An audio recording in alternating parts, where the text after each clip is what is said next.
예언서 속 한국의 구세주는 현재 고초를 겪고 있다. 사람들은 언제나 시대의 어둠 속에서 길을 찾으려 했다. 길이 보이지 않을 때 가장 많이 찾은 것은 바로 예언이었다. 한반도의 역사를 돌아보면 흉년과 전란이 이어질 때마다 사람들은 누군가 이미 오래전에 기록해 두었다는 말들을 떠올렸고 그것이 진실인지 아닌지는 중요하지 않았다. 중요한 것은 그 말들이 당시의 두려움과 희망을 동시에 담아내며 사람들의 마음을 붙들었다는 점이다. 오늘 우리가 살고 있는 2025년이라는 시점 역시 다르지 않다. 사람들은 미래가 어떻게 흘러갈지 그리고 이 나라의 국운이 어디로 향할지를 알고 싶어한다. 흥미로운 것은 이미 수백 년 전 남겨진 예언서 속에도 이 시기와 닮아있는 장면들이 자주 언급된다는 사실이다. 끝까지 함께하면 그 속에서 오늘을 비추는 거울을 볼 수 있을지도 모른다. 예언 중 가장 널리 알려진 것은 정감록이다. 정감록은 고려 말에서 조선 중기에 걸쳐 전해진 예언서로 난세를 겪는 백성들 사이에서 구전되며 기록되었다. 정감록은 나라의 흥망과 군왕의 교체뿐 아니라 혼란한 시기에 등장하는 인물에 대해 자주 언급한다. 흥미로운 대목 중 하나는 십승지라 불리는 공간이다. 정감록은 이렇게 말한다. 10곳의 땅은 세상에 화가 번져도 고요히 남아 사람들을 숨긴다. 그곳에 모이는 자들은 하늘이 지킨다. 남과 북의 바람이 뒤섞이고 큰 강이 말라가는 때에 그곳이 문을 연다. 이 구절은 역사의 고비마다 선택된 사람들이 모이는 장소를 의미한다고 해석할 수 있다. 백성들이 끊임없이 십승지를 찾고 기록했던 이유는 혼란의 시대에 누군가가 그곳에서 세상을 새롭게 열 것이라는 믿음 때문이었다. 남사고비결도 빠질 수 없다. 남사고는 조선 중기의 예언가로 후대에 남겨진 글에서 그는 큰 별이 사라진 뒤 작은 별들이 흩날리다가 마침내 한 줄기 빛이 동쪽 하늘을 가른다. 그 빛이 지나가면 산천이 흔들리지만 사람들의 마음은 다시 하나가 된다 라고 말했다. 여기서 별은 권세와 운명을 상징한다. 큰 별이 사라지는 것은 기존 질서의 붕괴를, 작은 별들의 흩날림은 혼란과 분열을, 그리고 동쪽 하늘을 가르는 빛은 구원의 도래를 의미한다. 이를 현재의 시각으로 보면 오랫동안 유지되던 질서가 무너지고 새로운 지도자가 등장해 혼란을 수습하는 과정을 예견한 것처럼 보인다. 도선비기도 눈여겨볼 필요가 있다.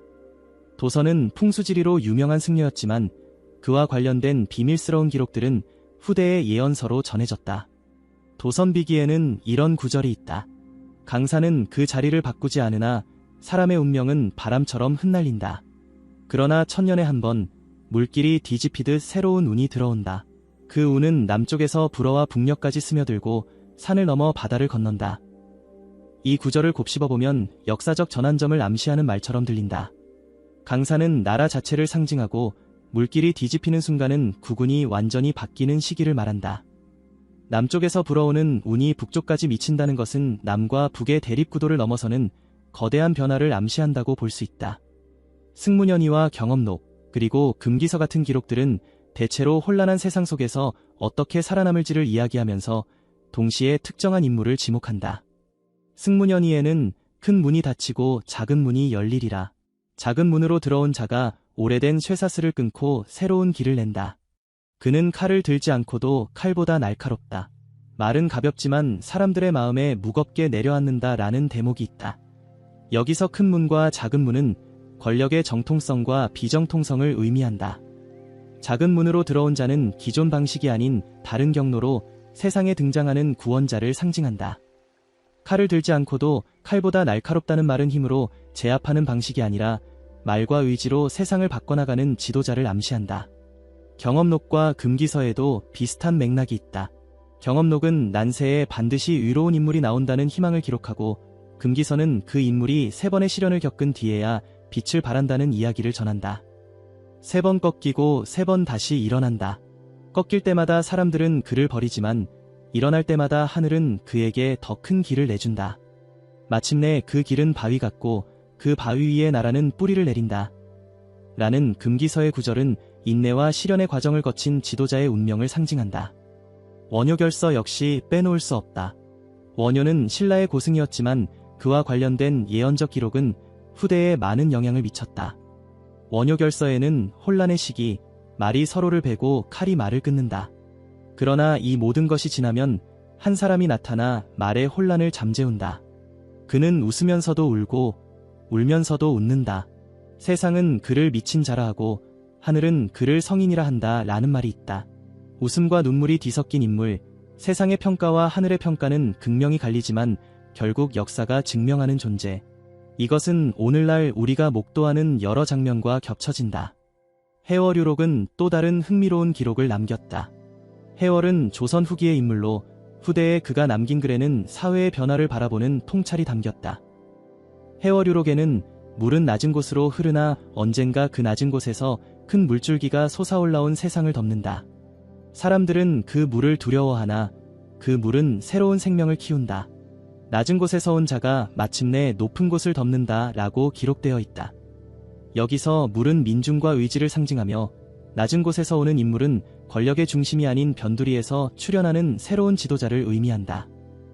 이 모든 기록들을 엮어보면 하나의 공통된 흐름이 드러난다. 혼란의 시대가 찾아오고 사람들은 길을 잃는다. 그때마다 예언은 새로운 인물을 말한다. 그는 반드시 시련을 겪고 사람들에게 오해와 조롱을 받는다. 그러나 끝내 하늘이 선택한 인물로 드러나며 나라의 운명을 다시 쓴다. 지금 2025년을 살아가는 우리에게 이 예언들은 단순한 옛말이 아니다. 왜냐하면 우리가 보는 현실 역시 혼란스럽고 사람들은 여전히 미래의 길을 찾고 있기 때문이다. 그렇다면 이 모든 예언은 무엇을 가리키는가? 정감록의 십승지, 남사고비결의 빛, 도선비기의 물길, 승문현이의 작은 문, 금기서의 세 번의 시련, 원효결서에 웃고 울던 자, 해월유록의 낮은 곳에서 솟아오르는 물줄기. 이 모든 상징들이 모여 가리키는 것은 결국 한 사람의 등장과 그가 맞이할 운명의 과정이다. 아직 우리는 그 끝을 보지 못했다. 그러나 예언은 이미 오래전부터 지금의 시대를 준비해 두었다. 이 이야기는 이제 막 절반을 넘어섰다. 다음으로 이어지는 기록들 속에서 더욱 선명한 그림을 볼 수 있을 것이다. 사람들이 가장 주목하는 대목은 언제나 구세주의 등장에 관한 기록이다. 수많은 예언서가 각기 다른 시기에 쓰였지만 공통적으로 혼란의 시대와 구원자의 출현을 연결한다는 점은 흥미롭다. 그리고 그 구원자는 결코 순탄한 길을 걷지 않는다. 반드시 비난과 고난 속에서 길을 연다. 왜냐하면 세상의 질서가 그를 받아들이지 않기 때문이다. 오히려 세상의 저항은 그가 진실임을 증명하는 또 다른 장치로 남는다. 정감록의 한 구절은 이렇다. 하늘이 보낸 이는 먼저 사람들에게 버림받는다. 그는 돌에 맞고 흙을 뒤집었으나 그 흙 위에서 꽃이 피어나듯 결국 세상은 그의 발자국을 따라 걷게 된다. 처음엔 외롭고 마지막엔 붐빈다. 이 짧은 대목만 보더라도 선택받은 자의 길이 평탄치 않음을 알 수 있다. 돌과 흙은 조롱과 시련을 상징하고 흙 위에서 피어나는 꽃은 그가 결국 남기는 결실을 의미한다. 많은 사람들이 오늘의 현실을 보며 이 구절을 다시 떠올리고 있다. 남사고비결에서도 비슷한 맥락이 등장한다. 남사고는 이렇게 말한다. 사람들은 빛을 보지 못하고 그림자만 본다. 그림자를 보고 빛을 욕하나 그림자가 사라지는 순간 남는 것은 빛뿐이다. 그때서야 모두가 그 빛을 따르리라.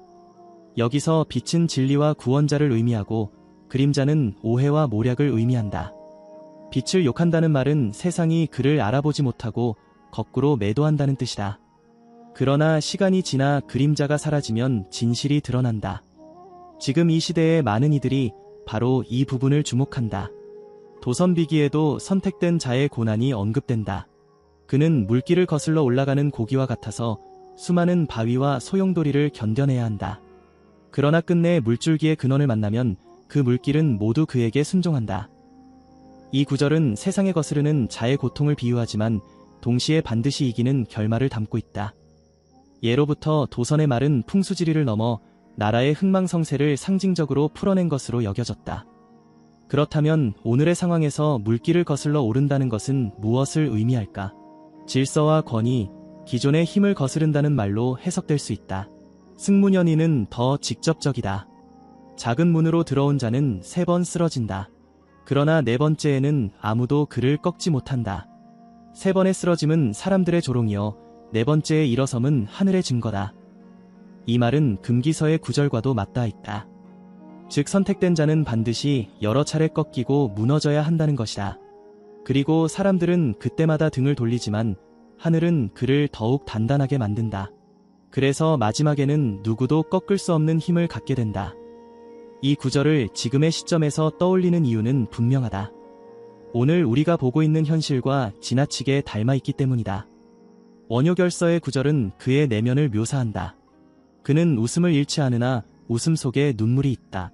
그는 눈물을 감추지 않으나 눈물 속에 웃음이 있다.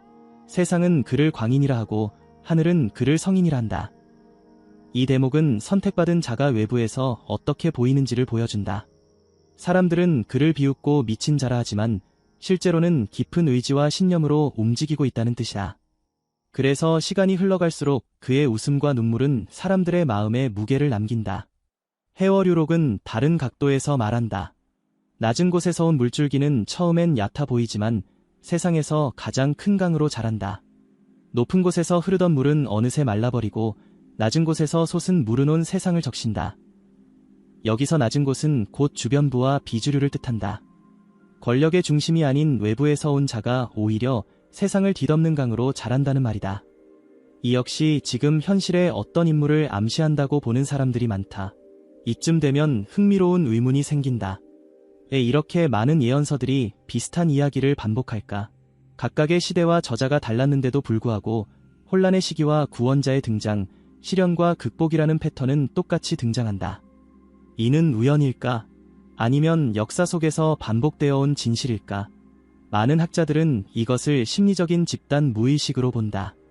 어려운 시기마다 사람들은 새로운 희망을 갈망했고 그 갈망이 예언이라는 형태로 기록되었다는 것이다. 하지만 또 다른 시각도 있다. 그것은 실제로 역사 속에 그런 인물이 등장해왔다는 것이다. 나라가 혼란할 때마다 의외의 인물이 나타나 질서를 다시 세우고 역사의 방향을 바꿔왔다는 해석이다. 그리고 지금 이 순간 사람들은 다시 그 이야기를 떠올리고 있다. 특히 최근의 상황을 본다면 그 연관성은 더 강해진다. 세상은 혼란스럽고 사람들은 갈라져 있다. 누군가는 새로운 길을 만들려 하지만 돌과 흙이 끊임없이 날아든다. 그러나 예언은 이미 오래전에 이런 상황을 그려놓았다. 세 번의 시련 뒤에 드러나는 네 번째 길, 그림자를 욕하나 결국 빛만 남는다. 낮은 곳에서 온 물줄기가 세상을 덮는다. 오늘을 사는 우리는 그 답을 이미 느끼고 있을지도 모른다. 역사의 흐름이 지금 어디로 가고 있는지, 그리고 누가 그 흐름을 맞이하고 있는지. 중요한 것은 예언의 말이 아니라 예언이 던지는 메시지를 어떻게 해석하고 받아들이느냐다. 그 메시지는 혼란이 깊어질수록 하늘이 선택한 자는 더욱 드러난다는 것, 그리고 그 과정은 반드시 고통스럽지만 결국 역사는 그를 통해 새 길을 연다는 것이다. 아직 끝나지 않았다. 기록들은 더 많은 힌트를 남겨두었다. 이어지는 이야기에서 그 힌트들을 통해 우리는 오늘의 현실과 미래를 더 구체적으로 비춰볼 수 있을 것이다. 오랜 세월 동안 전해진 수많은 예언들은 운세 풀이처럼 보이기도 했지만 특정한 시점이 되면 마치 현실을 비추는 거울처럼 읽히게 된다. 이 점이 사람들을 사로잡는다.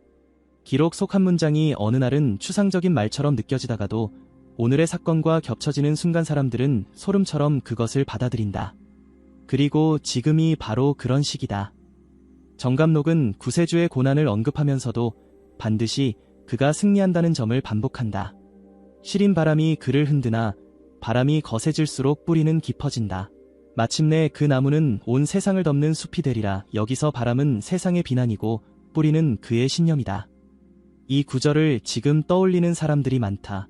현실에서 불어오는 바람이 거셀수록 오히려 뿌리가 깊어진다고 믿는 것이다. 남사고의 기록에는 더 직접적인 암시가 있다. 땅 위의 소리는 모두 그를 욕하나 하늘의 별은 그를 돕는다. 세상은 눈앞의 흙탕물만 보나 하늘은 먼 바다를 본다. 세상의 소리가 그를 향해 거칠게 쏟아지지만 하늘의 별 즉 보이지 않는 힘은 그를 돕는다는 뜻이다. 많은 이들은 이 구절을 보며 눈앞의 상황만으로 진실을 판단할 수 없다는 점을 떠올린다. 결국 먼 바다, 즉 장기적인 흐름이 중요하다는 것이다. 도선비기는 구체적인 장면을 남겼다. 검은 구름이 하늘을 덮고 흰 달빛이 사라진다. 그러나 그 달빛은 다시 돌아와 구름을 찢는다. 구름은 사라지고 빛은 더욱 선명하다. 이 구절은 지금의 혼란스러운 상황을 그대로 묘사하는 듯하다. 검은 구름은 혼탁한 시대와 왜곡된 소문들을 의미하고 흰 달빛은 진실을 의미한다.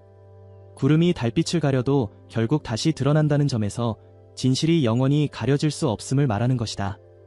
승문연이의 한 대목은 더욱 강렬하다. 모든 문이 닫히고 길이 끊어진 듯 보일 때 그는 닫힌 문이 아닌 보이지 않던 문을 열리라. 그 문은 사람의 힘이 아닌 하늘의 뜻으로만 열리니 그를 따르는 자는 안전하고 그를 거스르는 자는 후회하리라. 이것은 길이 모두 끊어진 듯 보이는 오늘의 현실과 겹쳐진다. 그러나 예언은 단호하다. 보이지 않던 문이 열릴 것이며 그것은 인간의 계획이 아닌 더 큰 뜻에 따른 것이라는 점이다. 금기서의 기록도 마찬가지다. 세 번의 무너짐은 사람의 시험이고 네 번째의 일어섬은 하늘의 증표다. 네 번째를 지나면 그는 더는 쓰러지지 않는다. 세상의 조롱과 패배가 반복되지만 그것이 곧 시험이라는 것이다. 그리고 마지막에 일어섰을 때는 누구도 흔들 수 없는 존재가 된다는 메시지다. 오늘의 상황과 겹쳐보면 지금은 시험의 연속일지라도 결국 마지막 증표가 드러날 것이라는 희망을 준다. 원효결서는 인간적인 묘사를 더한다. 그의 눈빛은 흔들리지 않으나 사람들은 그것을 알지 못한다. 그의 발걸음은 무겁지만 그 무거움이 세상을 바꾼다. 웃는 얼굴 뒤의 고통을 보니는 극히 적다. 이 구절은 선택받은 자의 외로움과 내적 고통을 보여준다. 사람들은 그의 겉모습만 보고 판단하지만 그가 짊어진 무게를 알지 못한다는 것이다. 그러나 그 무거운 발걸음이 결국 역사를 바꾼다. 해월유록의 또 다른 부분은 놀라울 만큼 직설적이다. 산 아래에서 들려온 작은 목소리가 온 산을 뒤흔든다. 처음에는 미친 소리라 비웃지만 나중에는 그 목소리를 따라 울린다. 산이 울리고 물이 울리고 사람의 마음이 울린다. 여기서 작은 목소리는 선택된 자의 외침을 뜻한다. 처음엔 무시와 비웃음을 당하지만 결국 그 울림이 모든 것을 움직이게 된다는 말이다. 각각의 예언이 지금의 상황과 너무나 자연스럽게 겹쳐지고 있다. 혼란, 조롱, 고난, 외로움, 그러나 끝내 드러나는 승리와 새로운 길. 사람들은 이 흐름 속에서 지금의 현실을 다시 바라본다. 그리고 묻는다. 과연 지금의 고통이 그 마지막 길로 가는 과정은 아닐까? 이 질문은 실제로 수많은 이들이 품고 있는 의문이다. 왜냐하면 현실의 장면 하나하나가 마치 오래된 책의 구절을 증명이라도 하듯 겹쳐지고 있기 때문이다. 눈앞의 갈등, 쏟아지는 비난, 외로운 길, 그러나 동시에 지켜보는 이들의 마음속에 피어나는 희망. 그 모든 것은 이미 오래전 기록된 이야기의 반복처럼 느껴진다. 이제 남은 것은 그 기록들이 보여주는 결말이다. 과연 어떻게 새로운 길이 열리는가?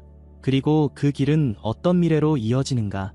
예언의 마지막 부분은 바로 그 답을 담고 있다. 예언들은 공통적으로 마지막 시련 이후에 반드시 새로운 길이 열린다고 강조한다. 개인의 구원만이 아니라 그와 함께하는 이 땅 전체가 변한다는 것이다. 정감록의 마지막 구절은 이렇게 전한다.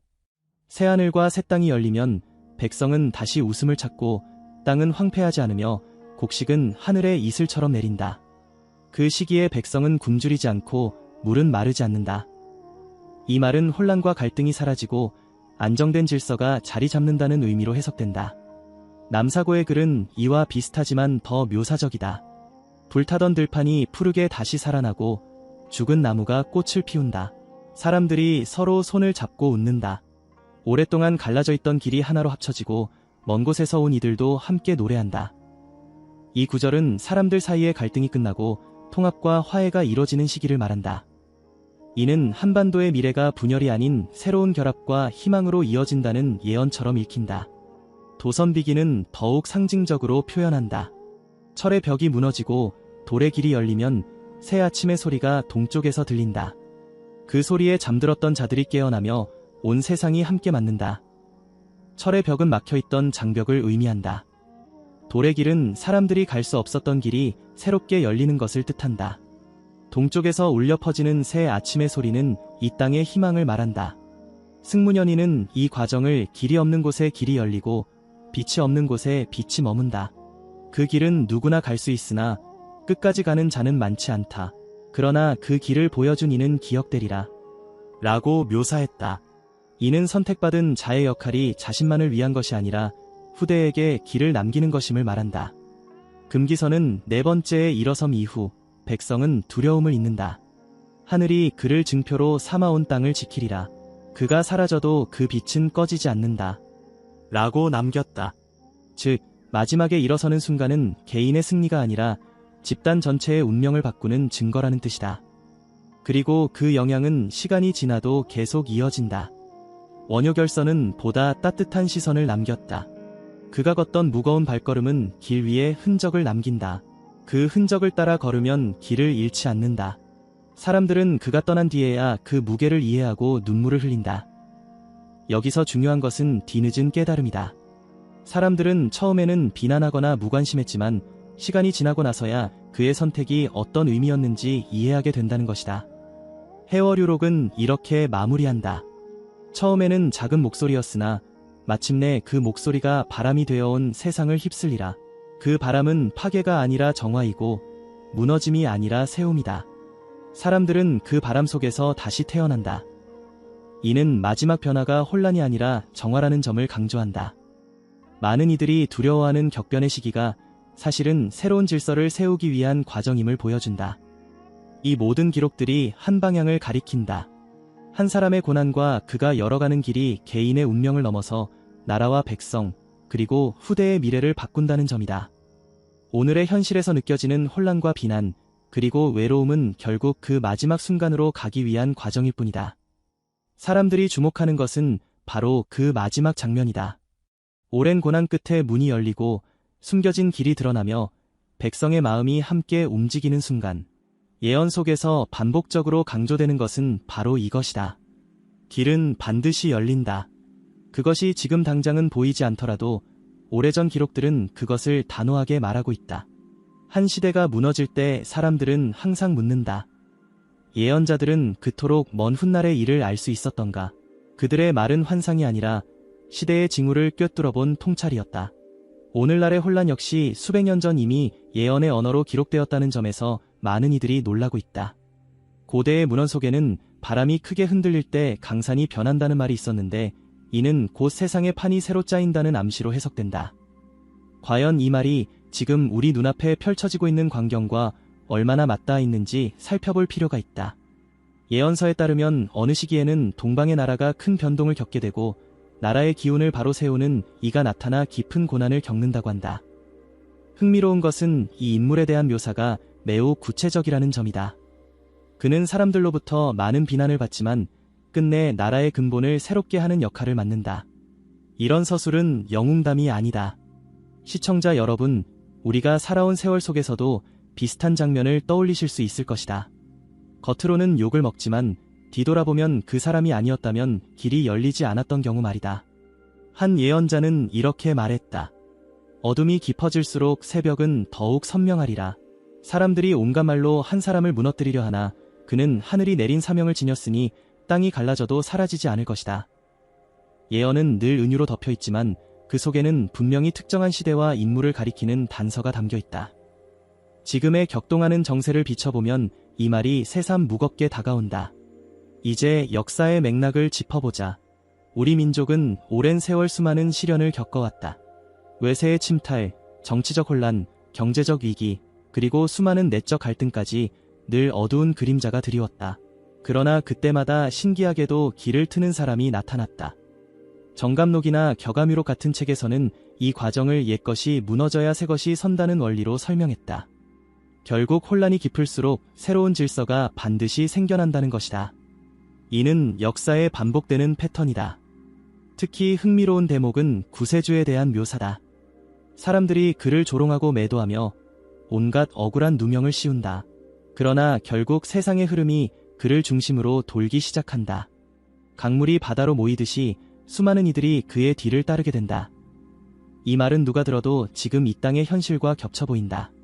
세상의 중심이 흔들리는 시기, 특정한 인물이 모진 시련을 겪으면서도 역사의 무대에서 물러나지 않고 끝내 제 역할을 수행하는 모습.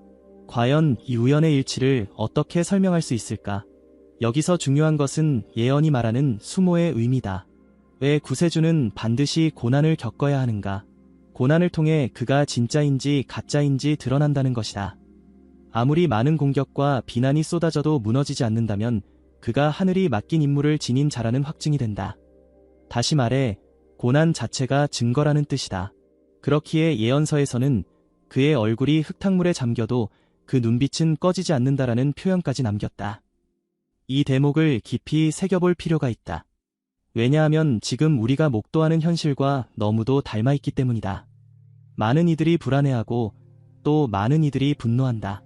그러나 예언이 전하는 메시지는 단순하다. 끝까지 버티는 자가 결국 길을 열어간다는 것. 그래서 예언자들은 오히려 고난이 깊을수록 희망이 가까워진다고 말했다. 한 문헌에서는 동력의 나라에서 용이 깨어날 때 사방이 뒤집히리라. 백성은 갈피를 잡지 못하되 하늘은 이미 길을 준비했느니라. 고 기록되어 있다.